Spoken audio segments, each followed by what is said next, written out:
พฤษภากำหนดไว้วันใหญ่กรรมกรครบรอบหมุนเวียนมา140 ปีคำนวณใดขบวนการข่าวกีทวงเอาสิทธิเสรีภาพจากนายทุนผู้จ้างวิรกรรมนี้จ่าลึกมา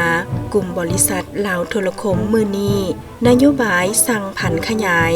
น้ำใจวันกรรมกรเทิดทูนเสิร์ชสู่ไว้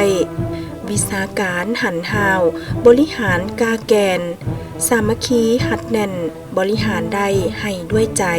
1 พฤษภามาฮอดแล้วกลุ่มบริษัทลาวโทรคมอวยพรใสการนำผักหลัดเฮาจงก้าวเดินแข่งแหงกาผู้บริหารจัดตั้งซีน้ำดีบริหารเก่งพนักงานดีห่วมสร้างสื่อเสียงกองทั่วอาณาแท่นาสมเสยวันกรรมกรสากลครบรอบ140 ปีอย่างสุดใจด้วยความหู้บุญคุณจากกลุ่มบริษัทลาวโทรคม